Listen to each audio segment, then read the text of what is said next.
Welcome to MDG stories. இந்த video என்ன பார்க்க போறோம்னா டாப் 10 மூவிஸ் ஆஃப் 2025 2026 வந்துட்டோம். 2025 எனக்கு பிடிச்ச படங்கள்னு சொல்லிட்டு ஒரு லிஸ்ட் இருக்கு பாத்தீங்களா. நான் கொஞ்சம் நியூ இயர் அன்னைக்கே போட வேண்டியது, பட் இப்பதான் போட முடியுது என்னால. அதான் இப்போ அந்த டாப் 10 2025 நான் எனக்கு பிடிச்ச பெஸ்ட் மூவிஸ் சரிங்களா. அது என்னோட தனிப்பட்ட லிஸ்ட்டு. உங்களுக்கு ஒரு லிஸ்ட்டு ஒரு மாதிரி இருக்கலாம். என்னோட லிஸ்ட்டு நான் இங்கே சொல்ல விரும்புகிறேன். ஸோ அதனால் யார் இது பண்ணுவேன்னா, அதே மாதிரி அதர் லாங்குவேஜில் பெஸ்ட் மூவிஸ்னு ஒரு லிஸ்ட்டு போடுவேன். அதுவும் வந்து கூடிய சீக்கிரம் வரும். இப்போதைக்கு இதை போடுறேன். இதை பார்த்துட்டு உங்களோட ஆதரவு கொடுங்க. அப்படியே வாங்க நம்ம லிஸ்ட்டு கூட போகலாம். 10வது இடத்துல பார்த்தீங்கன்னா நம்ம குரு சோமசுந்தரம் நடித்த பாட்டில் ராதா படம் இருக்கும். ஆக்சுவலாக குடும்பஸ்தன் வந்தப்போ தான் இந்த பாட்டில் ராதா படம் வந்துச்சு. மணிகண்டனே என்ன சொல்லியிருப்பாருன்னா, எங்கள் படத்தை விட பாட்டில் ராதான்னு ஒரு படம் வந்திருக்கு, அந்த படம் போய் பாருங்கன்ற மாதிரி சொன்னார். இப்போ ஒருத்தர் அவர் படத்தை விட்டுட்டு இந்த படம் போய் பாருங்கன்னு சொல்லும்போது என்ன இருக்குன்னு சொல்லிட்டு நான் பார்த்தேன். பார்க்கும்போது அந்த குடிகாரன் கேரக்டரில் பார்த்தீங்கன்னா குரு சோமசுந்தரம் சார் வந்து அப்படியே வாழ்ந்தார். அந்த குடிகாரனா இருந்துட்டு ஒரு ஒய்ஃப் கூட சண்டை போடுறது, இந்த மாதிரி காசை திருடி குடிக்கிறது, ஒரு மாதிரி பொறுப்பு இல்லாமல் இருக்கிறது, இந்த மாதிரி இருக்கிறது, அந்த எல்லாமே பக்காவாக பண்ணியிருந்தார். ஜான் விஜய் பிடிச்சி ஹோமில் விட்டுருவார். இவர் அந்த ரீஹாபிட்டேட் ஆகிட்டு அதுக்கப்புறம் திரும்பி குடிக்க போவார். ஒரு குடும்பமே விட்டுட்டு போயிடும். ரொம்ப அசிங்கப்படுவார். இதுலேருந்து எப்படி வெளில வரான்றதான் இந்த படத்தோட கதை. ஆனால் எவ்வளோ பர்ஃபார்மன்ஸில் பண்ண முடியும் மனுஷன் அந்த அளவுக்கு பர்ஃபார்ம் பண்ணியிருப்பான் குரு சோமசுந்தரம். போயிட்டு பாருங்கள் எந்த அளவுக்கு நடிச்சிருக்காருன்னு சொல்லிட்டு. அவர் பர்ஃபார்மன்ஸ்க்காகவே அவார்டு கூட தரலாம். நம்ம ஊரில் கொடுப்பாங்களான்னு சொல்லிட்டு தெரில. பெருசாக யாருமே கண்டுக்கல Guru Somasundaram. Underrated actor Tamil சினிமாவில். இந்த படம் பார்த்தீங்கன்னா தெரியும் அவரோட ஒர்த்து என்னன்னு சொல்லிட்டு.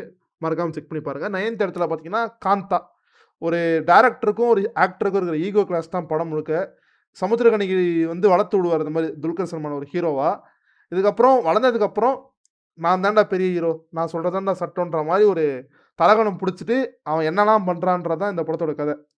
துல்கர் சல்மான் பார்த்தீங்கன்னா பர்ஃபார்மன்ஸில் பயங்கரமாக பண்ணியிருப்பார். அந்த ஆக்டிங்க்கு பார்த்தீங்கன்னா அந்த சீன் எடுப்பாங்க, என்னை கொன்று விடுன்னு சொல்லிட்டு அப்படியே அடிச்சுப்பார்.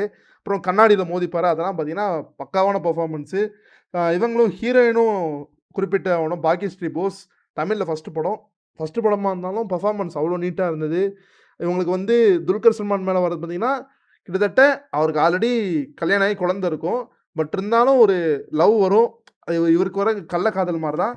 ஆனால் இவங்களோட லவ் பார்த்தீங்கன்னா ட்ரூவாக இருக்கும். பாக்கியஸ்ரீயோடது.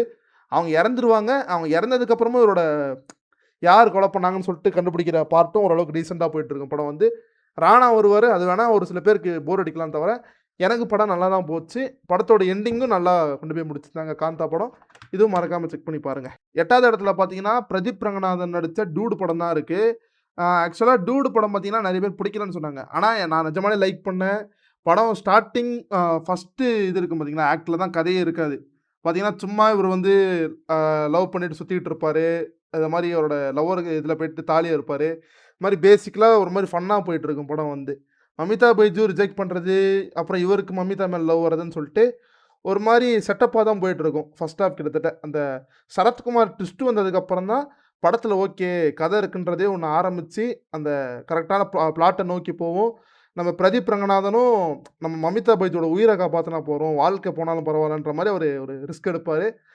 அதுக்கப்புறம் என்ன நடக்குதுன்னு தான் கதை. அதான் இந்த படத்தில் நிறைய கான்ட்ரவர்ஷியலான விஷயங்கள் பேசியிருந்தாங்க. அதுக்கான ஆன்சரை நான் இங்கே கொடுத்துட்றேன். ஆக்சுவலாக அகன் பார்த்தீங்கன்னா குரலை லவ் பண்ணான், உண்மைதான். குரலும் ஃபஸ்ட்டு அகன் லவ் பண்ணால் ஃபஸ்ட்டு அகன் வேணான்னு சொல்லிட்டான். ஏன்னா அவனுக்கு ஃபஸ்ட்டு இன்ட்ரெஸ்ட் இல்லை. நிறையா லவ் பண்ணிட்டு இதுவும் செட் ஆகாதுன்னு சொல்லிட்டு குரலை வந்து இது பண்ணி விட்டான். அதுக்கப்புறம் ஒரு சமயத்தில் பார்த்தீங்கன்னா குரல் மேலே லவ் வந்துடுது. ஆனால் குரலுக்கு இன்ட்ரெஸ்ட் இல்லை, பாரி மேலே தான் இன்ட்ரெஸ்ட் இருக்குது அவளுக்கு. இப்போ ஒருத்தி வந்து ஒருத்தர் லவ் பண்ணிகிட்டு இருக்கும்போது அந்த லவ்வை பிரித்து விட்டு நம்ம அந்த லவ்வில் வந்து உள்ளே போடுறது நல்லதில்லை அப்படின்ற மாதிரி நினச்சிட்டு சரி இவனோட சேர்த்து வைக்கலான்றதுக்கான எல்லா முயற்சியும் எடுத்து பார்ப்பாங்க. எடுத்து பார்த்து எதுவுமே பாசிபிலிட்டி இல்லை. இங்கே ஃபேக் மேரேஜ் பண்ணிவிட்டு அப்புறமா அவளை ஃபாரின் அனுப்புனா மட்டும்தான் அவளை காப்பாற்ற முடியும்னா பண்ணி தான் ஆகணும். அந்த இடத்துல உயிரை பற்றி இதை பற்றி யோசிக்க முடியாது. அதனால் அவர் ரிஸ்க் எடுத்துட்டார். இந்த மாதிரி 2025லேயும் ஒருத்தன் ஜாதி வெறியோடு இருக்கும்போது நான் அப்படி இருக்கலாம் தப்பு இல்லைன்ற மாதிரி ஒரு மைண்ட் செட்டோட தான் இறங்குவார் பிரதீப் வந்து. அதனால் இந்த விஷயம் பார்த்திங்கன்னா எனக்கு கரெக்டாக தான் படுத்துச்சு. அதே மாதிரி இந்த பாரியும் அகனும் வந்து குரலை வந்து த்ரீசம் பண்ணிட்டு தெரியல. பாரி வந்து இந்த மாதிரி குரல் நான் கூட்டிகிட்டு போயிடுறேன், பாஸ்போர்ட் ரெடி பண்ண டைம் கேட்டதுனால தான் சரி ஓகேன்னு சொல்லிட்டு நம்ம அகன் யோசிச்சுட்டு சரி ஓகே ஏதோ ஒன்று பண்ணுங்கன்னு சொல்லிட்டு குரல் கேரக்டர் மேலே தான் ஃப்ளா இருக்கும். இதை மாதிரி கொஞ்சம் வெயிட் பண்ணி அவங்க ஃபாரின் போயிட்டு அப்புறம் என்ன வேணாலும் பண்ணியிருக்கலாம், குழந்தை பெற்றுக்கிறது எல்லாம் பண்ணியிருக்கலாம். இவங்க அவசரப்பட்டு இவனுக்கு தான் பிரச்சனை அதிகமாக கிரியேட் பண்ணி விடுவாங்க அகனுக்கு பார்த்தீங்கன்னா. அதனால் இவங்க பார்த்தீங்கன்னா ரிலேஷன்ஷிப்பில் இருந்துட்டு இவங்க ஃபாரினில் போயிட்டு அடுத்தடுத்த இது பண்ணியிருக்கலாம். இப்போதைக்கு பேருக்கு தான் கல்யாணம் பண்ணாங்க. அதான் அதனால தான் நான் சொல்ல வரேன். இப்ப இவனும் மறுத்துட்டு தான் இருப்பான் அகனும். எனக்கு வந்து இதில இன்ட்ரெஸ்ட் இல்ல. ஏன் இப்படி பண்ணீங்க? குழந்தை பெத்தீங்கன்னு சொல்லிட்டு அவன் எல்லாத்துக்குமே இது பண்ணிட்டு, வேற வழி இல்லன்றப்ப தான் காம்ப்ரமைஸ் ஆயிட்டு தான் நம்ம அந்த அகன் கேரக்டரே ரியாக்ட் பண்ணிக்கிட்டு இருக்கோம். ஸோ அதான் இதில கான்ட்ரோவர்ஷியலா அவ்வளோ சில விஷயங்கள் இருந்ததுனால தான் நான் அவ்வளோ பேச வேண்டியதா போச்சு. மிச்சபடி படத்தில அந்த காமெடிலாம் சூப்பரா ஒர்க்கா இருக்கும். அந்த ஹாஸ்பிட்டல் சீன்ல இந்த மாரி பேஷண்டோட புருஷன் யாரு? குழந்தையோட அப்பா யாருன்னு சொல்லிட்டு, உங்களுக்கு குழந்தையோட அப்பா வேணுமா? பேஷண்டோட புருஷன் வேணுமான்னு சொல்லிட்டு பிரதீப் பிடிக்கிற கவுண்டரு. இந்த மாரி பொம்பளைங்க படுற கஷ்டத்த பாரு, கட்டில்ல படுக்க மட்டும் சுகமா இருந்துச்சுன்னு சொல்லிட்டு ஒரு பாட்டி வந்து கேட்கும். சூப்பரா இருந்துச்சு. நீ வேணா ஒரு நைட் வரியான்னு சொல்லிட்டு பிரதீப் பிடிக்கிற கவுண்டர் சூப்பரா இருக்கும். செம்ம ஃபன்னு. தியேட்டர்ல விழுந்து விழுந்து சிரிச்சேன். மிச்சபடி படமாவும் நல்லா போயிட்டு இருக்கும். சரத்குமார் நல்லா நடிச்சிருப்பாரு. எல்லாமே இந்த கிளைமாக்ஸ் மட்டும் ஒரு சில பேருக்கு கொஞ்சம் செட் ஆகாம இருக்கும். அதுவும் ஓகே தான். அதான் எனக்கு பார்த்தீங்கன்னா 8த் பிளேஸ் வைப்பேன் டியூடு படத்த. 7த் பிளேஸ்ல பார்த்தீங்கன்னா ஃபஹத் ஃபாசில், வடிவேலு நடிச்ச மாரிசன் படம் தான் பார்ப்பேன். இந்த படம் பார்த்தீங்கன்னா ஆக்சுவலா அண்டர்ரேட்டட். இந்த படம் வந்ததே யாருக்கும் தெரியாது. இந்த தலைவன் தலைவியும் ஃபேண்டாஸ்டிக் ஃபோர் வந்துச்சு பார்த்தீங்கன்னா, அந்த சமயத்தில பார்த்தீங்கன்னா, குரூப்ல டூப்பா நடுவுல வந்துட்டு போச்சு இந்த மாரிசன் படம். தியேட்டரே பெருசா கிடைக்கல. பெருசா ஓடவும் இல்ல. பார்த்தீங்கன்னா, ஒரு திருடன் அவனுக்கு பார்த்தீங்கன்னா, நல்ல ஒரு பணக்காரனா வாழணும், சந்தோஷமா வாழணும். திருடுனா தப்பில்ல, எங்க வேணாலும் திருடலான்ற மாரி ஒரு கேரக்டர். ஜெயில்லேருந்து வெளிய வந்திருக்கும். வடிவேல வந்து எதர்ச்சியா மீட் பண்ணும். அந்த ஆளுக்கு பார்த்தீங்கன்னா, நோய் இருக்குன்றது தெரிஞ்சுக்கும். இந்த ஃபஹத் ஃபாசில் கேரக்டரு. சரி ஒரு ஃப்ரெண்டு மாரி பழகுறேன், உங்கள வந்து கூட்டு போறேன். நீங்க மீட் பண்ற ஆளுங்கலாம் உங்களோட நான் இது பண்ணி வைக்கிறேன்ற மாரி, காசு அடிக்கலான்னு சொல்லிட்டு கூடவே சுத்திக்கிட்டு இருக்கும். வடிவேல் கேரக்டருக்கு வேற ஒரு இன்டென்ஷன் இருக்கும். எதனால வந்து இது மாரி இருக்காருன்னு சொல்லிட்டு. அதான் எல்லாத்துக்குமே ஒரு கனெக்ட் வச்சு, கடைசியில பார்த்தீங்கன்னா, ஒரு முக்கியமான சோசியல் இஷ்யூ வந்து டிஸ்கஸ் பண்ணியிருப்பாங்க. இந்த மாரி இந்த சைல்டு ரேப்பு, சைல்டு அப்யூஸ்லாம் நடக்குது பார்த்தீங்களா? அதுக்கெல்லாம் ஒரு பின்னாடி ஒரு ஸ்ட்ராங்கான ஒரு காரணம் இருக்கு. அது எப்படின்றது இந்த கதையோட கனெக்ட் ஆகும். இவர் திருட வந்ததுக்கும், இவர் வடிவேலுவே எப்படி இருக்காருன்றதுக்கும், இதுக்கு பின்னாடி என்ன காரணம்? இந்த மாரி இந்த சைல்டு அப்யூஸு, சைல்டு ரேப்லாம் வந்து நடக்குது. இதுக்கு என்ன காரணம்ன்ற மாரி தான் இந்த படத்தோட கதை போயிட்டுருக்கும். அதான் இவங்க 2 பேரும் சேர்ந்து ஃபாஃபாவும் வடிவேலும் சேர்ந்து இந்த பிரச்சனைக்கு என்ன மாரி அப்ரோச் பண்றாங்க, என்ன மாரி அணுகுறாங்கன்றது தான் படத்தோட கதை. இந்த கிளைமாக்ஸ் ஃபைட்லாம் நல்லாவே இருக்கும். விவேக் பிரசாத் தான் வில்லனா நடிச்சிருப்பாரு. அந்த ஃபைட் நல்லாயிருக்கும். அப்புறம் ராஜா சார் பாட்டு ஒண்ணு நல்லாயிருக்கும். நேற்று ஒரு தர பார்த்தோம். அந்த பாட்டு வந்து ரொம்ப நல்லாயிருக்கும். இதெல்லாம் அந்த படத்தில பிளாஸு. மறக்காம செக் பண்ணி பாருங்க. அந்த படம் வந்தே தெரியாது. அண்டர்ரேட்டட் படம். 6த் பிளேஸ்ல பார்த்தீங்கன்னா, திரும்பி நம்ம பிரதீப் ஐயா படம் தான். ஆல்ரெடி நம்ம டியூட் வச்சிருந்தோம். இப்ப டிராகனும் வருது. ஏன்னு சொல்லிட்டு பார்த்தீங்கன்னா, இந்த வருஷம் படத்துக்கே ரொம்ப பஞ்சமா போயிருச்சு. நல்ல படம் வரதே ரொம்ப கம்மியா தான் வந்தது. சரி அதனால சரி நம்ம பார்க்கும்போது என்னன்னா, நமக்கு இங்க டிராகனே வைக்கிற மாரி இருக்கு. டிராகன பொறுத்தவர நம்ம பிரதீப் கேரக்டர் வந்து நிஜமா நல்லா நடிச்சிருப்பாரு. என்னன்னா, நம்ம வந்து ஒரு நல்ல பையனா இருக்கனால நமக்கு எதுவுமே நல்லது நடக்க மாட்டேங்குது. நம்ம இனிமேல் கெட்டவனா இருப்போம்ன்னு சொல்லிட்டு, காலேஜ்ல ஒரு சில தப்புகள்லாம் பண்ணுவாரு. ஃபேக்கா டிகிரி அடிப்பாரு.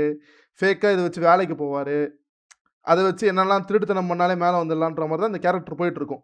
ஆனா, அந்த கேரக்டர் ஒரு இடத்துல அண்டர்ஸ்டாண்ட் ஆகும். நம்ம என்னதான் திருட்டுத்தனம் பண்ணாலும், நம்ம வாழ்க்கையில முன்னேற முடியாது. அடுத்தவன் வாழ்க்கைய எடுத்து விட்டுட்டு நம்ம வாழ்க்கைய முன்னேத்த நினைக்கிறது ரொம்ப தப்பு. நம்ம வந்து கஷ்டப்பட்டா தான் இது வந்தா நல்லதுன்ற மாரி ஒரு மைண்ட் செட்டுக்கு வருவாரு. மிஸ்கின் கேரக்டரும் நல்ல விஷயத்த தான் கைட் பண்ணி, அந்த கேரக்டர எப்படி வெளில கொண்டு வந்து, இந்த கேரக்டர் பார்த்தீங்கன்னா, நீங்க ஸ்விக்கியோட்டயாச்சும் படிச்சிருங்க. நீங்க வந்து கஷ்டப்படாம இருக்கணும்னா படிங்கன்றது தான் இந்த படத்தோட மெயின் கோராவே கொண்டு போய் முடிச்சிருப்பாங்க. அதான் இந்த படம் பார்த்தீங்கன்னா, ஃபன்னா பிரசன்ட் பண்ணப்பட்டிருக்கும். ஜாலியா பிரசன்ட் பண்ணப்பட்டிருக்கும். அதான் இந்த படத்த மெயினா சொன்னேன். ஃபர்ஸ்ட் டைம் பார்க்கும்போது எனக்கு ஒரு மாரி டீசென்ட்டா தான் இருந்துச்சு. டிராகன் படம். அதுக்கப்புறமா செகண்ட் வாட்ச் அப்ப தான் ஓகே இது ஒரு நல்ல ஃபன்னான எலிமென்ட் கரெக்ட்டான ஒரு கருத்த தான் வச்சிருக்காங்கன்ற மாரி எனக்கு ஃபீல் ஆச்சு. இந்த கேரக்டர் எல்லாமே தப்பு பண்ணிட்டு, கடைசில அவங்க அப்பா கால்ல விழுந்து அழுவும் பார்த்தீங்களா, அந்த ஒரு சீனே போதும். அந்த கேரக்டர் மாறி இருக்குன்னு சொல்லிட்டு, அந்த அளவுக்கு நல்லா பெர்ஃபார்ம் பண்ணியிருப்பாரு பிரதீப் ரங்கநாதனும். படமும் அதே மாரி என்ஜாயபிளா போயிரும். நீங்க திரும்பி திரும்பி கூட போட்டு பார்க்கலாம். டிராகன் படம் நல்லா ஒரு ஃபன்னாவும் இருக்கும், நல்ல கருத்தும் இருக்கும் படத்துல. எல்லாமே உங்களுக்கு பார்த்தீங்கன்னா, சாங்ஸும் நல்லாருக்கும். லியான் ஜேம்ஸ் போட்டிருப்பாரு. ஆக்சுவலா நான் நேர்ல பார்த்தேன் இவங்கள வந்து. நான் வந்து அந்த ரிவ்யூல சொல்லியிருப்பேன். வேணா செக் பண்ணி பாருங்க. படம் பாருங்க. உங்களுக்கு கண்டிப்பா பிடிக்கும். டிராகன் படம் பார்க்கலன்னா எப்பயும் போய் பார்த்துருங்க. 5வது இடத்துல பார்த்தீங்கன்னா, சசிகுமார் நடிச்ச டூரிஸ்ட் ஃபேமிலி படத்த தான் வச்சிருக்கேன். ஆக்சுவலா இந்த படம் பார்த்தீங்கன்னா, ஒரு ஈழத்தமிழர்கள் இது மாரி அவங்களுக்கு வேலை போயிருச்சுன்னு சொல்லிட்டு நம்ம தமிழ்நாட்டுக்கு வருவாங்க. அங்க பார்த்தீங்கன்னா, ஒரு மாரி கேரளாக்காரங்க மாரி நடிச்சுட்டு ஸ்டார்ட்டிங்ல சுத்திட்டு இருப்பாங்க. அதுக்கப்புறம் இவங்க வந்து அந்த மக்களோட எப்படி பாண்ட் ஆறாங்க தமிழ் மக்களோட, இவங்க எப்படி அவங்கள பார்க்குறாங்க, எல்லாம் ஒண்ணு சேர்ந்து எப்படி ஒண்ணா ஒத்துமையா இருக்காங்கன்றது அந்த படத்தோட பேசிக் கதை. அதான் ஒரு மாரி ஃபீல் குட் படம். ஜாலியா ஒரு மாரி ஒரு படம் பார்க்கணும்னா, நீங்க டூரிஸ்ட் ஃபேமிலி பார்க்கலாம். பெருசா கதைன்னு ஒண்ணு இருக்காது. எபிசோட தான் ட்ராவல் ஆயிட்டு இருக்கும். எல்லாருமே மேக்ஸிமம் இந்த நெகட்டிவ் கேரக்டர்னே மேக்ஸிமம் யாரையும் ஷேர் பண்ணிட மாட்டாங்க. அந்த ஒரு ஹிந்தி போலீஸ் ஆஃபீசர் மட்டும் தான் வருவாரு. அவர் கேரக்டர் மட்டும் தான் ஒரு மாரி நெகட்டிவா இருக்கும் தவிர, இந்த படத்துல உங்களுக்கு ஒரு மாரி ஒரு பாசிட்டிவா ஒரு படம் பார்க்கணும். எல்லாமே ஒரு பாசிட்டிவான ஒரு ஹோப்ப கிரியேட் பண்ணணும். ஒரு வைப கிரியேட் பண்ணணும்னா, நீங்க டூரிஸ்ட் ஃபேமிலி பார்க்கலாம். அந்த மலையூர் நாட்டாம பாட்டுலாம் போட்டு அந்த சின்ன பையன் ஆடுவான்ல, அதெல்லாம் நல்லா ஃபன்னா இருக்கும். அந்த வீடியோ பார்ப்பாங்க. அதுக்கப்புறம் சசிகுமார் வந்து சிம்ரன்னிட்ட வான்னு சொல்லிட்டு கூப்பிடுவார்ல, அந்த சீன்லாம் நல்லா ஃபன்னா இருக்கும். சசிகுமாரும் நல்லா நடிச்சிருப்பாரு. அதான் அயோத்திக்கு அப்புறம் ஒரு நல்ல ஒரு ஃபீல் குட் படம் பண்ணியிருக்காரு நம்ம சசிகுமார் வந்து. செக் பண்ணி பாருங்கன்னா பாருங்கள், ஹாட் ஸ்டாரில் இருக்குன்னு நினைக்கிறேன். 4வது இடத்துல பார்த்தீங்கன்னா சக்தி திருமகன் விஜய் ஆண்டனியோட படம் தான் வச்சுருக்கேன். இந்த படம் பார்த்தீங்கன்னா ஒரு பொலிட்டிக்கல் புரோக்கர்ஸை பற்றி பேசுகிற படம். இந்த மாதிரி ஒரு படம்லாம் தமிழில் பெருசாக வந்ததில்லை. என்னன்னா அரசியல் பார்த்தீங்கன்னா அரசியல்வாதிகள் மட்டும் நடக்கிறது இல்லை, முதலாளிகள் மட்டும் நடக்கிறது இல்லை, இந்த புரோக்கர்ஸ்னாலே அரசியல் நடக்குது. இவங்க தான் பெருசாக சம்பாதிக்கிறாங்க. ஒரு விஷயத்தில் யார் ஆட்சியில் இருக்கணும், யார் ஆட்சியில் இருக்கக்கூடாது, யார் வந்து இப்போ தோக்கணும், யார் ஜெயிக்கணுன்றது வரையும் இந்த புரோக்கர்ஸ் தான் முடிவு பண்ணுறாங்க. அந்த விஷயம் அரசியல்வாதிகளுக்கு தெரிஞ்சு அந்த புரோக்கர்ஸை காலி பண்ண நினச்சா என்ன ஆகும், அந்த புரோக்கர் நினச்சா அரசியல்வாதி என்ன பண்ண முடியுன்றதா இந்த படத்தோட கதை. விஜய் ஆண்டனி பார்த்தீங்கன்னா நிறைய அரசியல் பார்த்தீங்கன்னா ஓப்பனாக உடச்சி பேசியிருந்தாரு. என்ன மாதிரி ஊழல் நடக்குது, என்ன மாதிரி திருட்டு நடக்குது நம்ம நாட்டுக்குள்ளே, என்ன மாதிரிலாம் எக்கனாமிக் வந்து பாதிக்கப்படுதுன்றதுலாம் இந்த படத்தில் சூப்பராக காமிச்சிருந்தாங்க. செக் பண்ணி பாருங்கள். ஃபர்ஸ்ட் ஹாஃப்லாம் கடகடன்னு போயிடும். செகண்ட் ஹாஃப் மட்டும் கொஞ்சம் ஃபைட்டு, கொஞ்சம் கமர்ஷியல் காம்ப்ரமைஸ்லாம் பண்ணி கொஞ்சம் ஸ்லோ பண்ணிடுவாங்க. மிச்சப்படி இந்த படத்தில் சொன்ன அந்த கருத்து நிஜமான நல்ல கருத்து. மறக்காமல் செக் பண்ணி பாருங்கள். டாப் 3 போகிறதுக்கு முன்னாடி ஒரு சின்ன ஹானரபிள் மென்ஷன். 11 படம்.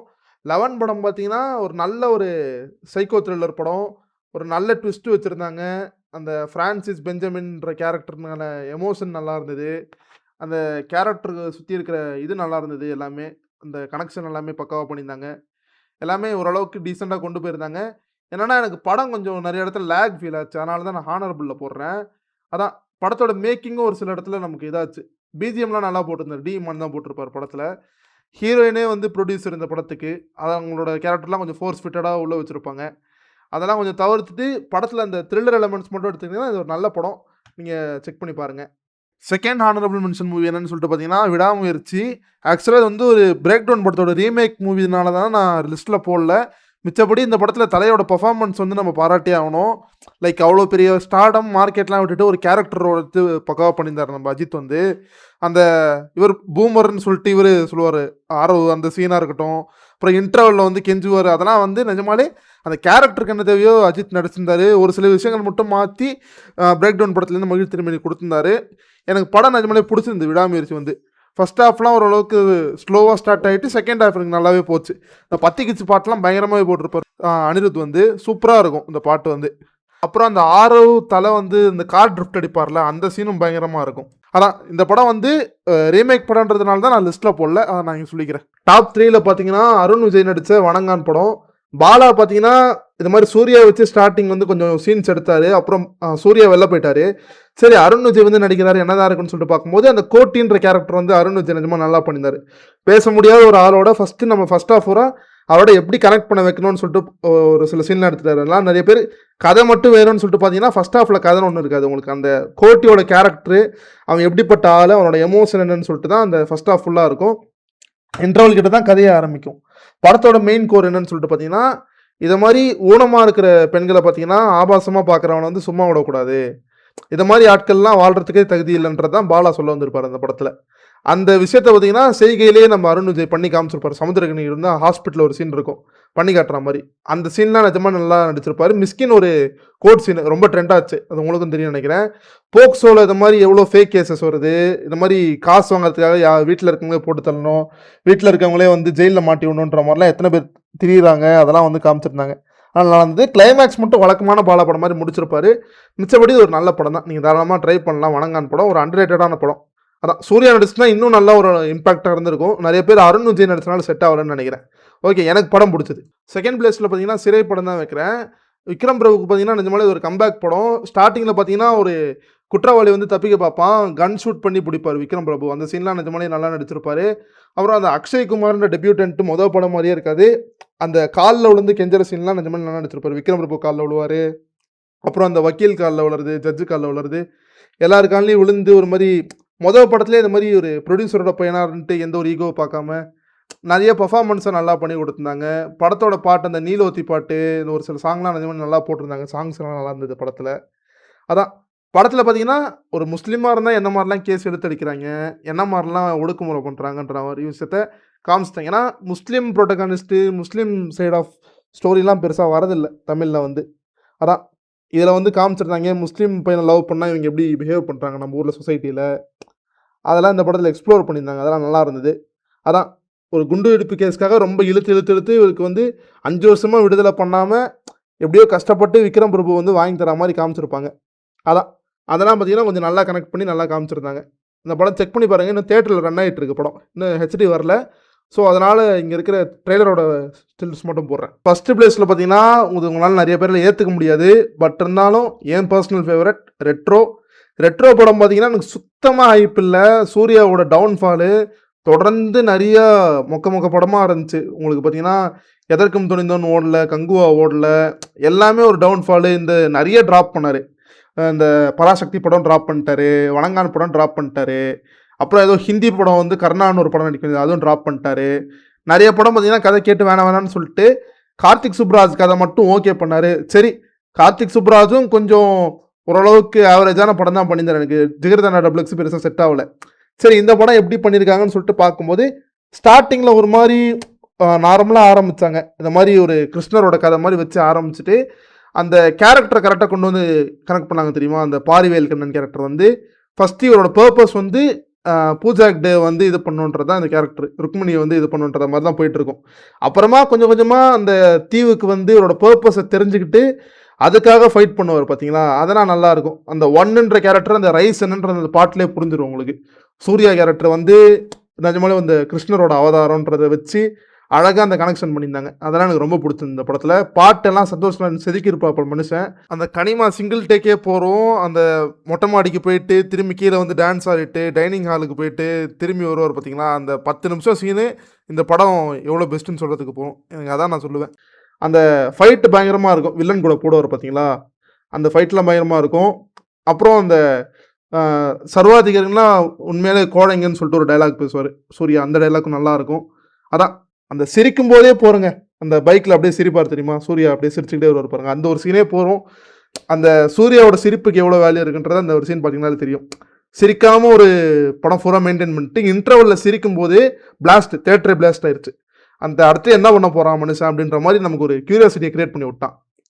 அதனாலே அதான் ரெட்ரோ வந்து பர்சனல் ஃபேவரெட்டு, அதனாலே நான் டாப் 1ல் வச்சிடுறேன். இதான் ஃப்ரெண்ட்ஸ் என் லிஸ்ட்டு.